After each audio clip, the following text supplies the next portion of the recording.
Fala aí, pessoal, aqui quem fala é o Kevin e hoje dando sequência ao nosso projeto de Lambda com Java Spring Boot.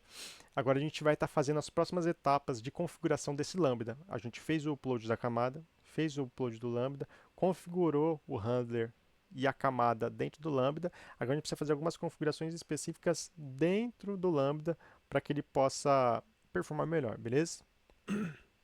Dentro de tem esses menuzinhos, código, teste, monitor e configuração, alias e versão. A gente vai chegar no alias e versão, mas por enquanto vamos para configuração. Aqui dentro de configuração, a gente configura o tempo de resposta e o total de memória que ele vai utilizar e o snap start. Então vamos dar um editar aqui. Dentro da memória é a memória que vai utilizar o seu Lambda. Normalmente eu deixo em 512, aqui poderia até deixar menos, porque é uma configuração simples, é um Lambda simples, então ele não tem muito, requisitar muita memória. Mas você deixando 512 é o tanto que ele vai, o limite que ele vai conseguir utilizar, beleza? Então aqui eu vou manter o 512. Aqui o tempo, tá com 15 segundos, mas é o padrão. Eu vou deixar com 50 segundos, porque o Lambda, ele, como é o Java, ele tem que ter um tempinho para startar. E às vezes pode ser que esses 15 segundos não sejam o suficiente para startar ele. E aí pode quebrar a sua aplicação, o seu Lambda no caso. Então eu vou deixar 50 segundos para garantir que ele vai inicializar, vai conseguir fazer a chamada. Ele vai executar em menos que isso, beleza? Mas eu estou deixando 50 para ter uma margem aí. E aqui tem o Snap Start. O que é esse Snap Start? Isso funciona para o Java especificamente. Que o Java ele tem um tempo para ele poder compilar, para ele poder rodar, startar tudo e subir a aplicação. Então, como tem todo esse tempo, quando você vai chamar a requisição, ele vai fazer esse processo. Que qual que é a sacada do Lambda? É você utilizar aquele recurso somente quando ele for chamado. Então, se ele não for chamado, é o que eles falam que o Lambda está frio. Então, se ele está frio, não é que ele morreu, é que ele está frio porque ele está parado, ele não está funcionando, não está consumindo recurso, não está consumindo nada. Ele só está lá.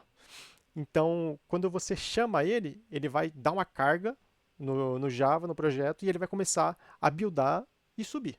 E esse tempo demora um tempinho. O Snap Start ele reduz esse tempo, ele já deixa meio que um pré-render já configurado. Então, é uma configuração de cache mesmo. Até aqui tem. Ó, em cache com o snapshot, função após a inicialização dela. Então ele salva uma versãozinha dentro desse snap start.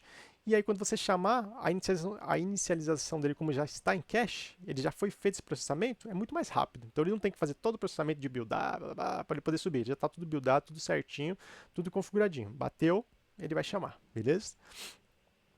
Então, para isso, a gente precisa configurar esse Snapstat, que é bem simples, é só clicar nesse Publish Version.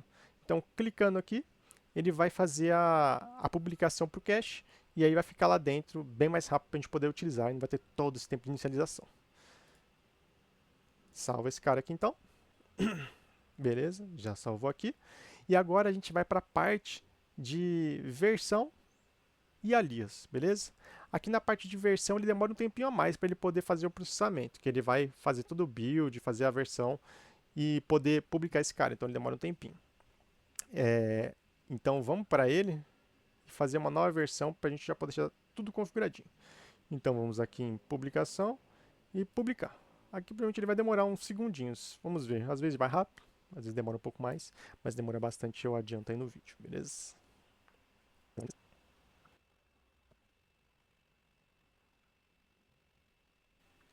Bom, então voltando aqui, o, o build foi feito da versão. Então agora a gente já tem aqui ó, um ARN, que é a referenciação desse lambda dentro da AWS. Então a partir desse código a gente consegue apontar para esse lambda em pontos específicos da AWS que ele pede esse código para a gente, beleza? No caso a gente vai utilizar ele dentro da API Gateway, não esse exatamente. A gente vai agora para a parte de alias para a gente poder aí sim utilizar ele dentro da API Gateway. E o que é o alias? O alias ele só é um nome que ele vai ser um nome genérico para aquilo. Então, se a gente a gente clicar em alias, lá naquele outro ARN que vocês tinham visto, ele tinha a versão 1. Então, o que o alias faz? Ele deixa esse 1 dinâmico. Então, a gente pode criar um latest. Aí o latest qual que é? A última versão disponível para poder ser utilizada.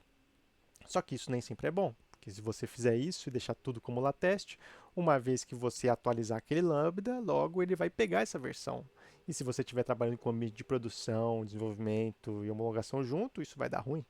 Então, o ideal é a gente utilizar, por mais que a gente está utilizando o alias, a gente utilizar a versão. E aí, o que, que a gente faz aqui que é a sacada? A gente dá um nome. No caso, Lateste. Eu estou dando o nome dele mesmo, mas aqui é só um nome que a gente. É um apelidinho que a gente está dando aqui para o nosso alias, beleza? E aí, quando a gente for fazer o apontamento do nosso ARN, a gente não vai apontar por um, a gente vai apontar para o Lateste, porque o Lateste é versão 1, entendeu? Então a gente consegue utilizar um apelido. E aí, se a gente mudar a versão daqui, ele vai sempre aplicar em cima de Lateste. Só que isso tem que ser feito em todos os lambdas. Como a gente está tratando somente de um lambda, é bem mais simples. Então, beleza, salva esse cara aqui. E aqui ele criou para a gente o ARN com o nome Lateste. Ó. Então ele fica um nome dinâmico. Então a gente só precisa copiar esse cara aqui, porque a gente vai utilizar ele lá na frente. Aí eu voltando aqui para o meu lambda. Então a gente passou pelo código, configuração, alias e versionamento, beleza? Dentro de configuração, é interessante também vocês saberem desse campo VPC, que se trata a parte de banco de dados, beleza? Aqui, como eu falei antes, eu não estou utilizando banco de dados, vai ser tudo dentro do projeto, tudo mocado, beleza? Então, aqui no caso, vocês dariam um editar aqui e vocês fazeriam o apontamento da sua VPC, no caso do seu banco, do seu RDS para cá para dentro, beleza?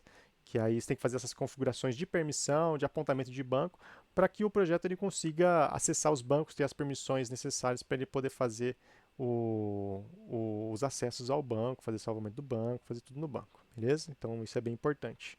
Então se vocês tiverem banco, vocês têm que ver com a parte de infraestrutura de vocês, como que vocês vão seguir nessa parte, beleza?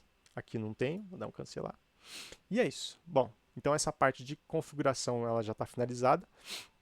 O que a gente vai fazer agora na próxima etapa é partir para a parte de API Gateway, beleza? Então, espero que tenham gostado. Valeu e falou!